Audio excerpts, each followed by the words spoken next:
দেখো বন্ধুরা, আমরা যে ঠোঙা করি তার জন্য আমরা এরকমভাবে কাগজ ছড়াই। দেখো, খবরের কাগজগুলো এরকম ছড়াই। ছেলে এগুলো বসে বসে এতক্ষণ ছড়াচ্ছিল, এই দেখো ও আবার ছড়াচ্ছে। এরকম করে এক একটা করে ঠোঙাগুলোকে, কাগজগুলোকে গোছাতে হয়, ছড়িয়ে ছড়িয়ে তারপরে আমরা ভাঁজ করব। ভাঁজ করে তারপরে আমরা বিভিন্ন ঠোঙার, দেখো আমাদের কত খবরের কাগজ, দেখো। আর ওই সিঁড়ির ওখানে তুমি দেখতে পাচ্ছ কিনা জানি না, বাবা ওই সিঁড়ির ওখানে ঠোঙাগুলো একটু দেখিয়ে নিয়ে আসো তো। ছোটোগুলো আমাকে দাও, ছোটো কাগজগুলো আমাকে দাও।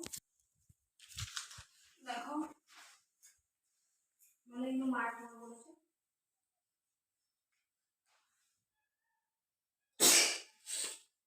বল ওগুলো, পাগল নাকি তুই? কথা বলতে পারিস না? ওই ঠোঙাগুলো ছেলে দেখিয়ে নিয়ে এলো, ও কথা, ওর লজ্জা লাগে কথা বলতে। দেখো, দেখি আজকে যদি পারি এতগুলো কাগজ হয়তো ছড়ানো হবে না, যতটা পারবো ততটা চেষ্টা করবো। আবার বিভিন্ন রকম ঠোঙার সাইজ করে তোমাদের দেখাবো।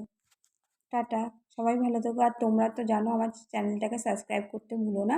মম অ্যান্ড সন 123 লাইক করবে, অনেক অনেক কমেন্ট করবে, আর প্রচুর প্রচুর ভালোবাসা দেবে। টাটা বন্ধুরা।